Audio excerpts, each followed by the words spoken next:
चलिए शुरू करते हैं आज का लेक्चर। लेक्चर नंबर हमारा जो है 3 है और चैप्टर का नाम है प्रकाश का परावर्तन।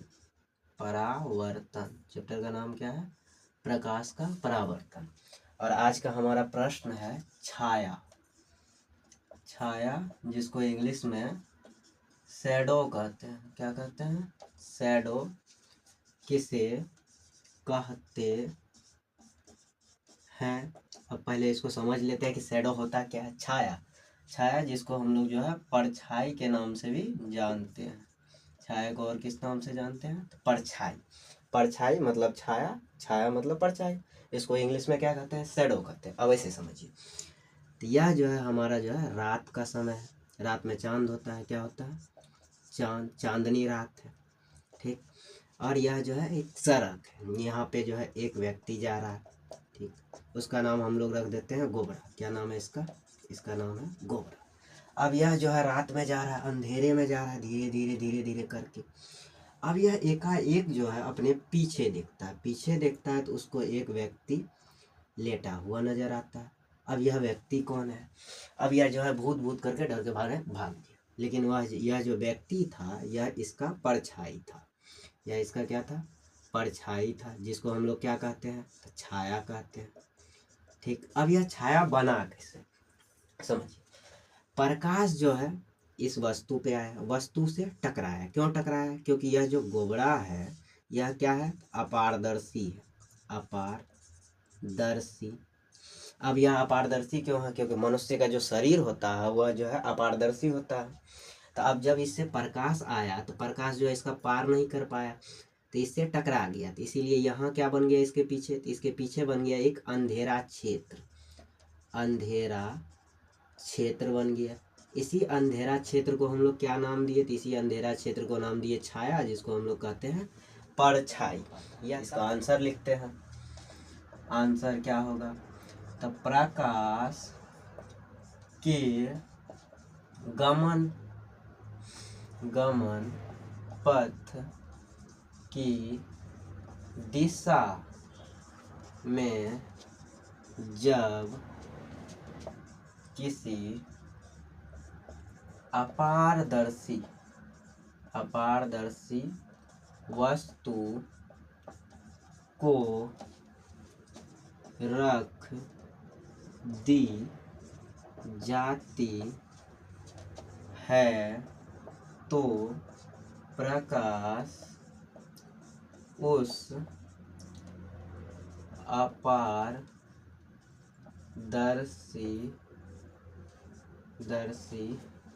वस्तु को पार नहीं कर पाता है। क्या नहीं कर पाता है? तो प्रकाश जो है उस अपारदर्शी वस्तु को पार नहीं कर पाता है। इसलिए वहाँ एक अंधेरा क्षेत्र बन जाता है। कैसा क्षेत्र बन जाता है? अंधेरा क्षेत्र बन जाता है, जिसे छाया कहते हैं। क्या कहते हैं? छाया कहते हैं। इसको एक बार जो है फिर से समझिए। अब जो है हम एक टॉर्च ले लेते हैं। क्या ले लेते हैं? टॉर्च। अब टॉर्च से जब प्रकाश निकलेगी तो प्रकाश क्या करेगी? इस वस्तु से टकराएगी। क्योंकि यह जो वस्तु है, यह जो व्यक्ति है जिसका हम जो है नाम रखे हैं गोबरा, यह क्या करता है? ये अपारदर्शी वस्तु है। जब इससे प्रकाश टकराएगी तो प्रकाश क्या पार कर पाएगी? नहीं। इसीलिए प्रकाश इससे टकरा के इधर ही रह जाती है। तो यहाँ जो इसके पीछे है, पीछे एक अंधेरा क्षेत्र बन जाता है, जिसको ये बोला कि जो है भूत है। नहीं, यह जो अंधेरा क्षेत्र बना, इसी क्षेत्र को जो है छाया कहते हैं। इसकी परछाई बनी। तो यह परछाई सिर्फ जो है इंसानों तक ही सीमित नहीं रहती है। अगर कोई वस्तु है, सड़क पे देखे होंगे, तो उस पर जब प्रकाश पड़ता है तो इसके जो है इसके जस्ट बगल में इसका जो है क्या बन जाता है? तो छाया बन जाता है। जैसे यहीं देखिए, तो यहीं जो है इसका जो है मार्कर का जो है छाया इस पे बन रहा है, बोर्ड पे बन रहा है। क्योंकि यहाँ जो है ये मार्कर से जब लाइट टकरा रही है तो आर पार नहीं हो पा रही है, तो इसीलिए इधर का जो भाग है ये क्या हो गया? अंधेरा हो गया। यही जो भाग अंधेरा वाला भाग है यहाँ जो है छाया बन जाएगा, परछाई उसकी बन जाएगी, जैसे हाथ पे भी मेरा बन रहा है। ठीक, तो जो है यही है छाया किसे कहते हैं। अब अगला प्रश्न आता है प्रकाश का परावर्तन किसे कहते हैं। प्रकाश का परावर्तन किसे कहते हैं। इसको इंग्लिश में कहा जाता है रिफ्लेक्शन ऑफ लाइट। लाइट का यानी प्रकाश का परावर्तन किसे कहते हैं। चलिए आंसर लिखते हैं। प्रकाश का परावर्तन होता क्या है, तो प्रकाश जब एक वस्तु से टकराती है तो वह वापस उसी दिशा में लौट जाती है। ठीक, प्रकाश का किसी वस्तु से टकरा कर वापस लौटने की जो प्रक्रिया होती है उसी को हम कहते हैं प्रकाश का परावर्तन। ऐसे लिखते हैं, प्रकाश का किसी वस्तु से टकराकर लौटने की प्रक्रिया को, वापस जो लौटती है, लौटने की प्रक्रिया को प्रकाश का परावर्तन कहते हैं। क्या कहते हैं इसको, इसको कहते हैं प्रकाश का परावर्तन।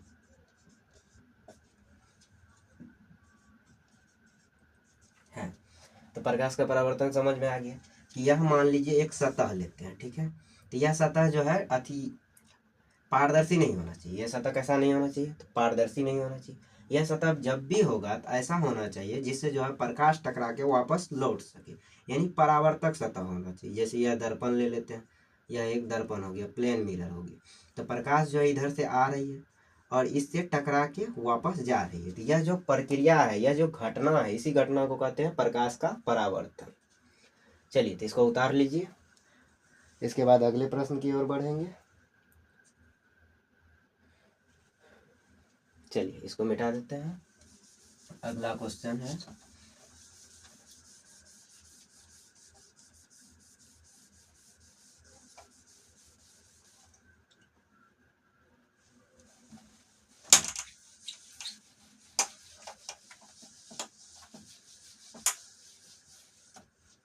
अगला क्वेश्चन क्या कह रहा था। अगला कह रहा है कि समतल दर्पण से प्रकाश के परावर्तन को लिखें। तो यह इसका प्रश्न है।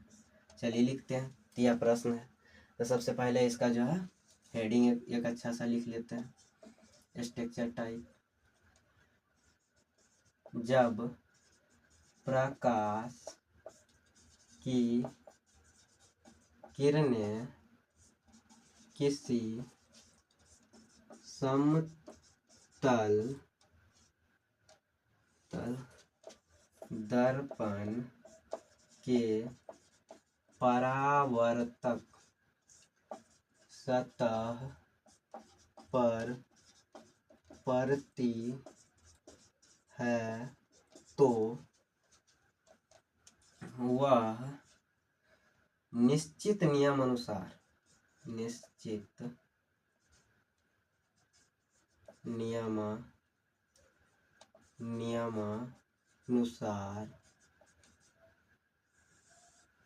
उसे परावर्तित कर देती है। अब इसका डायग्राम समझिए। यह मान लीजिए एक समतल दर्पण है। कौन सा है, बड़ा सा डायग्राम बनाते हैं यहीं। यह मान लीजिए एक समतल दर्पण है। क्या है, समतल दर्पण। अब दर्पण में जो है एक जो है भाग उसका क्या होता है, तो रजतित होता है। रजतित मतलब क्या हुआ, पेंट किया हुआ। एक भाग उसका पेंट किया हुआ रहेगा तभी वो दर्पण होगा। और समतल दर्पण होता कैसा है, तो पूरी तरह समतल होना चाहिए, पूरी तरह समतल। ऐसा जिग जैग लाइन नहीं होना चाहिए, पूरी तरह क्या होना चाहिए, समतल होना चाहिए। तो यह हमारा समतल दर्पण हो गया। एक भाग इसका क्या कर रहे हैं, तो रंगा दे रहे हैं, इसको रजतित कर देते हैं। रजतित मतलब पेंट करना। एक भाग आप जो है दर्पण को खोल के देखिएगा, जिसमें आप मुंह देखते हैं, तो उस दर्पण में क्या होता है, एक भाग जो है पीछे का भाग उसका कलर किया हुआ रहता है। यही पीछे का भाग जो है कलर किया हुआ है। ठीक, तो इसका समतल दर्पण है। इसका नाम भी जो है लिख देते हैं यह कौन सा दर्पण है, तो यह दर्पण है हमारा समतल दर्पण। ठीक, अब एक जो है प्रकाश जो है किसी स्रोत से एक प्रकाश की किरण आ रही, ठीक है, प्रकाश की किरण आ रही, वह जो है आ रही है, तो आती हुई किरण को हम लोग नाम देते हैं आपतित किरण। कौन सी किरण, तो आपतित किरण। दर्पण की सतह पर जो किरण आती है उसको हम लोग कहते हैं आपतित किरण। ठीक है, अब यह जिस बिंदु पर आ रही है उस बिंदु का हम लोग नाम देते हैं आपतन बिंदु। कौन सा बिंदु, तो आपतन बिंदु इसका नाम दिए, जहाँ पे आपतित किरण पड़ती है। ठीक, इसको जो है डिनोट कर देते हैं तीर से। अब यह इस बिंदु से टकराकर वापस इस दिशा में चली जाएगी, तो वापस जो है टकरा कर जा रही है, टकराना यानी परावर्तन हुआ, तो इसको कह देंगे परावर्तित किरण। आपतन बिंदु से टकराकर जो वापस जाती है, इसीलिए इसका नाम पड़ गया परावर्तित किरण। अब क्या करते हैं, एक जो है आपतन बिंदु पर एक लंब डाल देते हैं। ठीक, लंब डाल दिए, इस लंब का नाम है अभिलंब। कौन सा लंब है, अभिलंब। आपतन बिंदु पर डाला गया लंब अभिलंब कहलाता है। अब देखिए, आपतित किरण और अभिलंब के बीच एक कोण बन रहा है। ठीक है, इस कोण का नाम देते हैं आपतन कोण, आपतन कोण। ठीक है, तो यह जो है आपने क्लास 9th का अंतिम चैप्टर ध्वनि का जो है, ध्वनि नाम का एक चैप्टर है क्लास 9th के फिजिक्स में, उसमें जो है ध्वनि के परावर्तन में आप लोगों ने इसको पढ़ा होगा। तो वहाँ जो है ध्वनि होता है, यहाँ क्या है, किरण है। तब देखिए, परावर्तित किरण और अभिलंब के बीच एक कोण बन रहा है, इस कोण का हम लोग नाम क्या देंगे, तो परावर्तन कोण, परावर्तन कोण। ठीक, इसको आपतन कोण को आई से सूचित करते हैं। ठीक है, और परावर्तन कोण को आर से सूचित करते हैं। क्यों, क्योंकि इसका जो है पूरा नाम होता है एंगल ऑफ इंसिडेंस। ठीक, इसका होता है एंगल ऑफ रिफ्लेक्शन। तो ये परावर्तन कोण हो गया और ये क्या हो गया, आपतन कोण हो गया। ठीक, इसको उतार लीजिए, एक एक का जो है परिभाषा अभी लिखेंगे। पहला पॉइंट देखिए,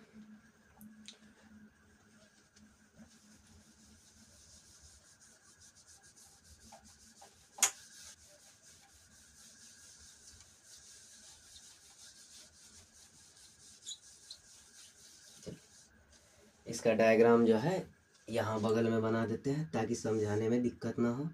तो यह हमारा जो है समतल दर्पण हो गया। कौन सा दर्पण, तो यह हो गया हमारा समतल दर्पण, नाम है इसका समतल दर्पण। ठीक, तो यहाँ एक किरण आती है कोई भी प्रकाश स्रोत से, उसकी जो आती हुई किरण को कहते हैं आपतित किरण। कौन सा किरण, आपतित किरण। ठीक है, तो यह जिस बिंदु पर टकरा रही है उस बिंदु का नाम होता है आपतन बिंदु। ठीक है, आपतन बिंदु, इस बिंदु पे टकरा रही, इसी बिंदु से टकरा कर वापस जा रही है, तो वापस जाती हुई किरण को कहते हैं परावर्तित किरण। कौन सा किरण, परावर्तित किरण। ठीक, परावर्तित किरण कहते हैं। अब जो है आपतन बिंदु पर एक लंब होता है, डाला गया जो है लंब अभिलंब कहलाता है, अभिलंब। ठीक है, अब आपतित किरण और अभिलंब के बीच एक कोण बनता है जिसको हम लोग कहते हैं आपतन कोण। कौन सा कोण कहते हैं, तो आपतन कोण कहते हैं। अब परावर्तित किरण और अभिलंब के बीच एक कोण बनता है जिसको हम लोग क्या नाम देते हैं, तो परावर्तन कोण नाम देते हैं, परावर्तन कोण। चलिए एक एक का परिभाषा लिखते हैं। सबसे पहले आपतित किरण, पॉइंट नंबर 1 उसी में लिखना है,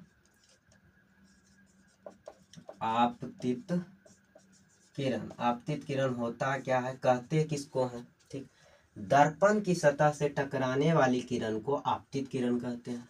ठीक, ऐसे लिखते हैं, समतल दर्पण की परावर्तक सतह, परावर्तक सतह मतलब जिस पे जो है परावर्तन हो रहा है, परावर्तक सतह पर पड़ने वाली किरण को आपतित किरण कहते हैं। क्या कहते हैं, आपतित किरण कहते है, यानी ऐसा किरण जो दर्पण की सतह पर पड़ रही है तो उसको कह देंगे आपतित किरण। ठीक है, अब क्या है, तो आपतन बिंदु है। दूसरा पॉइंट हमारा क्या आता है, दूसरा आता है आपतन बिंदु। आपतन बिंदु की आपतन बिंदु कहते किसको, आप समझिए। तो दर्पण की सतह पर स्थित वह बिंदु जहां आपतित किरण पड़ती है आपतन बिंदु कहलाता है।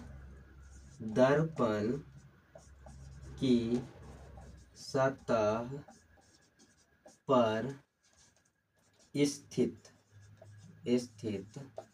वह बिंदु जहां आपतित किरण पड़ती है, आपतित किरण पड़ती है, आपतन बिंदु कहलाता है। क्या कहलाता है, आपतन बिंदु कहलाता है। तो वह बिंदु जहां जो है आपतित किरण पड़ रही है, यानी यह बिंदु है, इस बिंदु पर पहले क्या आ रही है, तो आपतित किरण आ रही है, इसीलिए इसको नाम क्या दिए, आपतन बिंदु दिए। अब परावर्तित किरण किसे कहते हैं, चलिए अगला पॉइंट होता है तीसरा नंबर पॉइंट, परावर्तित किरण। परावर्तित किरण क्या है, किसे कहते हैं, समझिए। तो वह सबसे पहले आपतित किरण पे आया। आपतित किरण कहाँ आया, आपतन बिंदु पे आया। तो आपतन बिंदु से टकराकर वापस लौटने वाली किरण को क्या नाम देंगे हम, तो परावर्तित किरण देंगे। ऐसे लिखते हैं, दर्पण की सतह से टकराकर लौटने वाली किरण को, लौटने वाली किरण को परावर्तित किरण कहते हैं। क्या कहते हैं, तो परावर्तित किरण कहते हैं। तो उसके बाद अगला क्या बचता है, अगला हमारा बचता है अभिलंब। तब बचता है आपतन कोण, परावर्तन कोण। तो अभिलंब भी लिख लेते हैं। अभिलंब का सीधा सा परिभाषा है, आपतन बिंदु पर खींचा गया लंब अभिलंब कहलाता है। अभिलंब सीधा समझिए, आपतन बिंदु यानी एक ऐसा बिंदु है जिसका नाम है आपतन बिंदु। यह बिंदु है जिस पर आपतित किरण पड़ती है। इसी आपतन बिंदु पर हम एक लंब खींच दिए। लंब, अभिलंब जो होता है, लंब जो होता है, यह लंब एक काल्पनिक रेखा होती है। यह जो है अपने से जो है बनाया जाता है। ठीक, तो आपतन बिंदु पर खींचा गया लंब अभिलंब कहलाता है। आपतन बिंदु पर खींचा गया लंब अभिलंब कहलाता है। क्या कहलाता है, अभिलंब कहलाता है, कहलाता है। चलिए तो इसको उतार लीजिए, दो और पॉइंट बचा है, आपतन कोण, परावर्तन कोण। तो इसको उतारिए।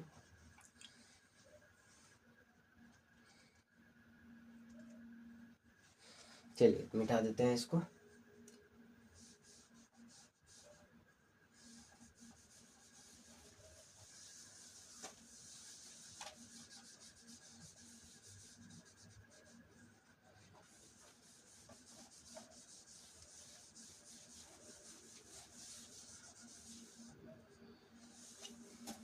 चलिए पांचवा पॉइंट, पांचवा पॉइंट हमारा क्या है, तो पांचवा पॉइंट है आपतन कोण। आपतन कोण, आपतन कोण कहते हैं किसको है, अच्छे से देखिए। अभिलंब है आपतित किरण, आपतित किरण और अभिलंब के बीच का कोण क्या कहलाएगा, तो आपतित किरण और अभिलंब के बीच का कोण को हम नाम देते हैं आपतन कोण। ऐसे लिखेंगे, आपतित किरण और अभिलंब, कौन सा लंब, तो अभिलंब के बीच के कोण को आपतन कोण कहते हैं। क्या कहते हैं, आपतन कोण कहते हैं। इसे किससे सूचित किया जाता है, इसे जो है आई से सूचित किया जाता है। आई आप ऐसे बना सकते हैं, आई से सूचित किया जाता है। इसे आई से सूचित किया जाता है। किससे सूचित किया जाता है? तो आई से सूचित किया जाता है। अगला पॉइंट हमारा क्या बचा? तो अगला पॉइंट बचा परावर्तन कोण। तो चलिए इसको भी लिख लेते हैं। परावर्तन कोण, परावर्तन कोण, परावर्तन कोण कहते हैं किसको है? परावर्तित किरण और अभिलंब के जो बीच का कोण है उसी का कहते हैं हम परावर्तन कोण। तो इसका परिभाषा लिखेंगे। परावर्तित किरण और अभिलंब, कौन सा लंब? अभिलंब है। अभिलंब कहते हैं किसको है? तो आपतन बिंदु पर डाला गया लंब अभिलंब कहलाता है। अभिलंब के बीच के कोण को परावर्तन कोण कहते हैं। परावर्तन कोण कहते हैं। इसे आर से सूचित किया जाता है। इसे आर से सूचित किया जाता है। चलिए, इसे आर से सूचित किया जाता है। और यह जो अभिलंब होता है यह जो है दर्पण की सतह के साथ 90 डिग्री का कोण बनाता है।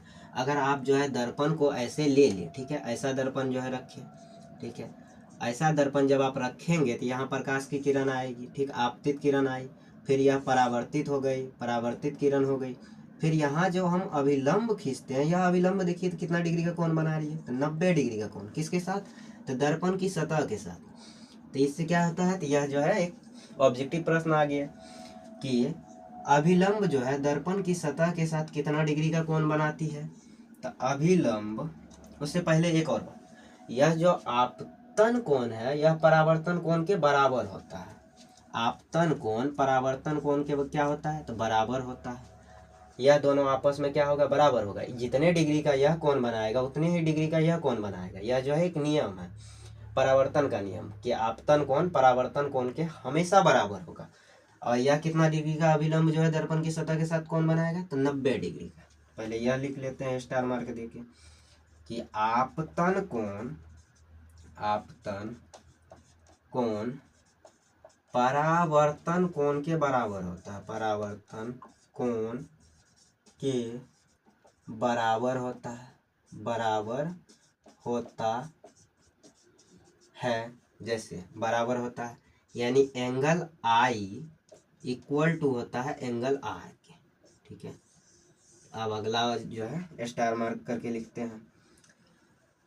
अभिलंब दर्पण की सतह के साथ 90 डिग्री का कोण बनाती है। अभिलंब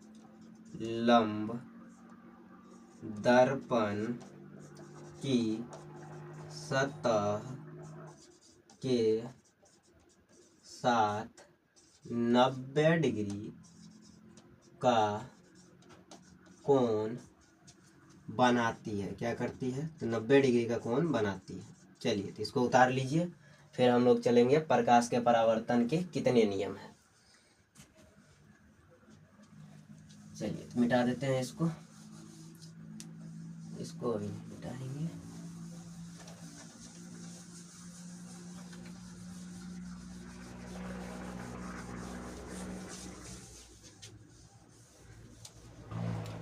चलिए प्रश्न लिखते हैं कि परावर्तन, प्रकाश के परावर्तन के कितने नियम है या परावर्तन के कितने नियम है? तो 2 ही होता है। ऐसे करके प्रश्न बनाते हैं। प्रकाश के परावर्तन, प्रकाश के परावर्तन के कितने नियम है। या प्रश्न ऐसे भी पूछता है कि प्रकाश के परावर्तन के नियम लिखें। यह बिल्कुल नहीं पूछेगा कितने नियम है, तो 2 ही, लेकिन जो है प्रश्न पूछता है कि प्रकाश के परावर्तन के नियम लिखें या कितने नियम हैं। ऐसे लिखेंगे आंसर में प्रकाश के परावर्तन के दो नियम हैं। कितने नियम हैं? तो दो नियम हैं। तो सबसे पहला नियम क्या होता है यह समझिए। आपतित किरण, ठीक, परावर्तित किरण तथा आपतन बिंदु पर डाला गया अभिलंब या खींचा गया अभिलंब सभी एक ही समतल में है, यानी एक ही समतल यह है, यह समतल है तो उसी में है। इसका पहला नियम होता है आपतित किरण